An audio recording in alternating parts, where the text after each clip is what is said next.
Glowworms.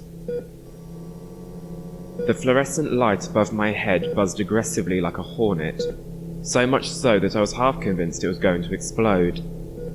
The buzz bounced off the plastic sheeting before disappearing into the dull vacuum of the ward. Beyond the halcyon glow, whenever I was able to turn my head, was the grimy window through which I could see the undulating stony pillars of the city.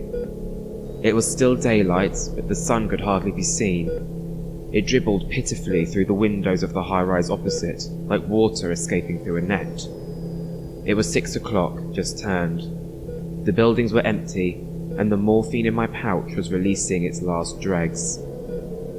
From my vantage point, here high up above the city, I passed time by imagining the life that must be going down on the ground.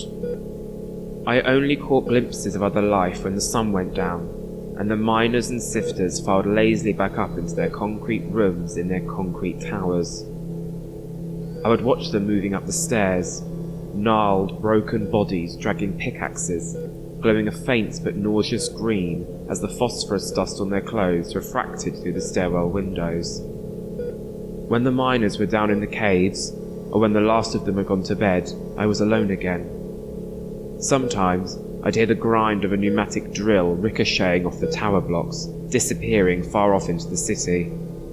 It sounded shrill and pained, and many times I imagined that it was from someone who'd had their leg amputated by some piece of unruly machinery.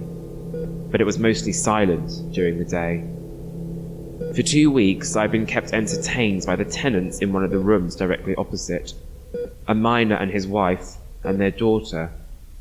His wife and daughter kept the lights off during the day, but if I squinted hard enough I could see that they too emitted their own, albeit fainter, emerald glow, which allowed me to track their movements round their shadowy hovel on overcast days.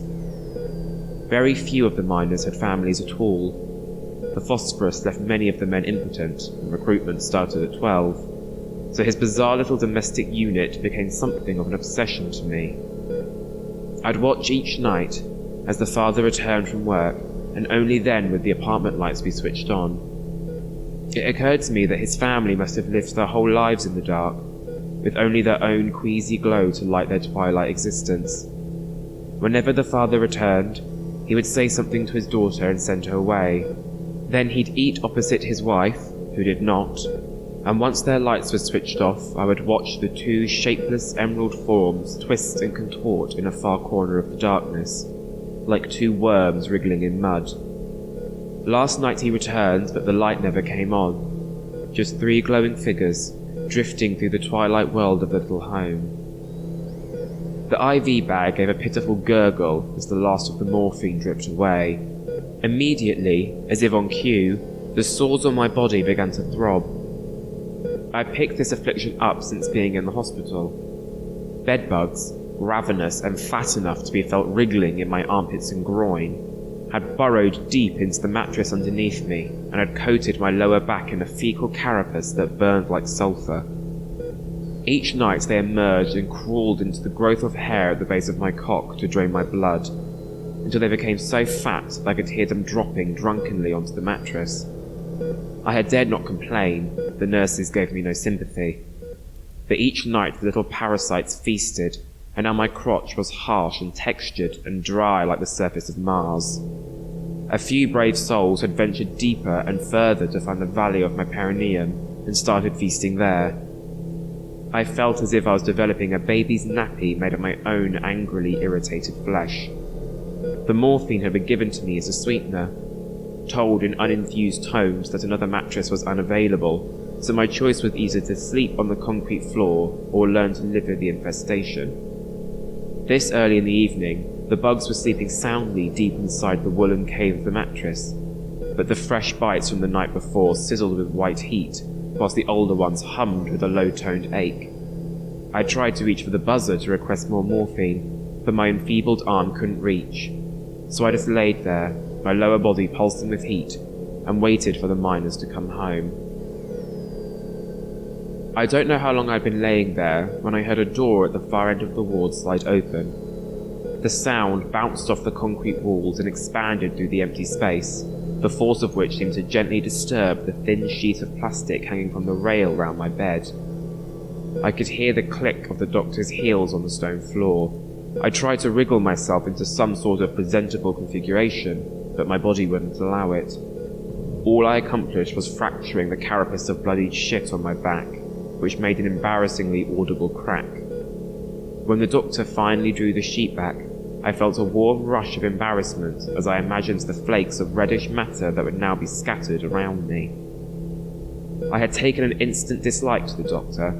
He was handsome, in an exhausted kind of way, but the harsh downward projection of the halcyon light exposed every pockmark and wrinkle on his face.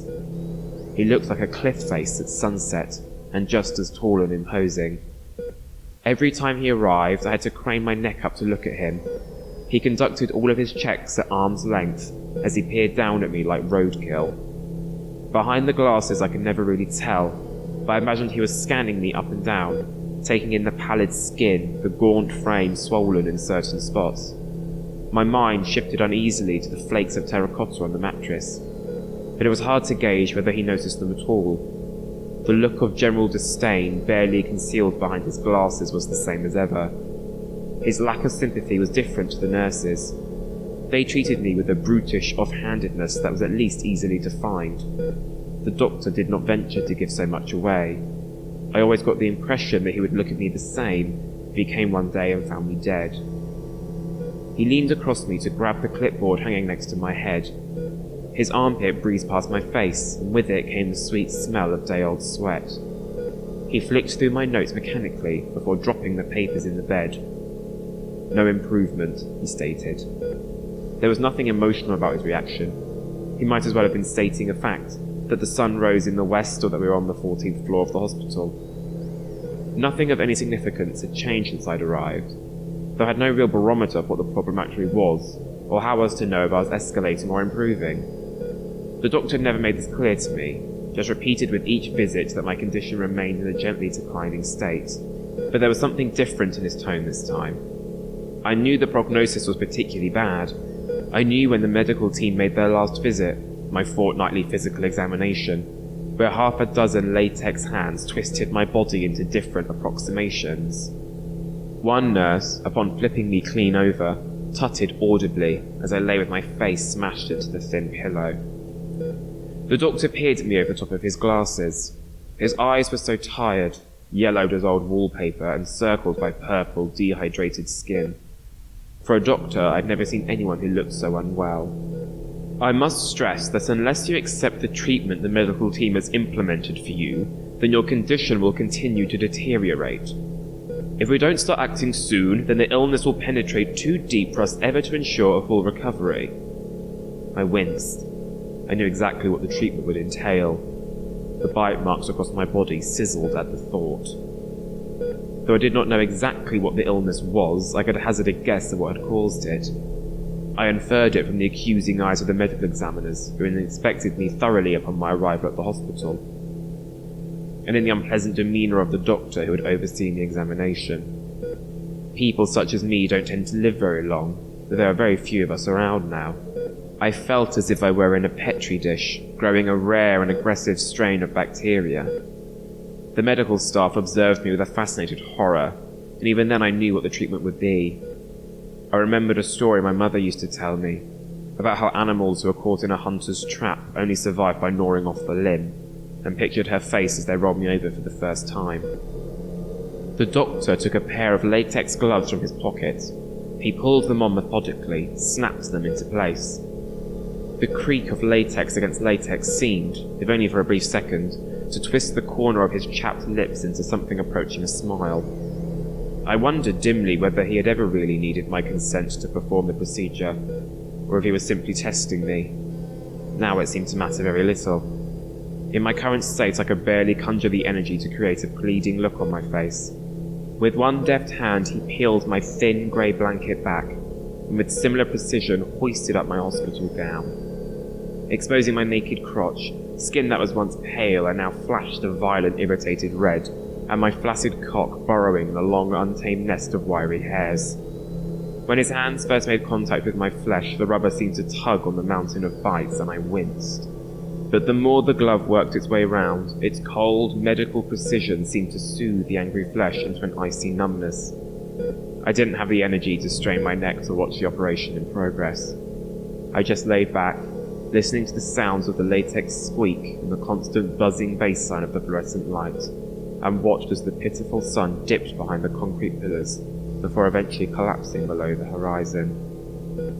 Much later, I laid in the same position, staring across the way through the grimy window. The whistle had been blown some time ago. Without even the grim hiss of the fluorescent light to disturb it, the sound signalling the end of the workday pierced the night even more crisply. I watched as the phosphorus spirits ascended their concrete stairway. From the one solitary unit there held a multitude of dancing, shimmering shapes. I watched as the greenish outlines of the miner and his wife twisted and slithered in the darkest corner of their inkiness. They were like glowworms, flashing images of love and need into the night, calling, beckoning others to look upon their dance. For the first time I imagined what it must be like to be one of those shapes. To be a simple glowing image, drifting like dust through a perfect blackness, and found almost immediately that I could imagine it vividly. And suddenly I became a cloud of jade particles, held together loosely by emerald threads, that accelerated giddily through the hospital window, drifting away between the apartment buildings and off into the midnight sky.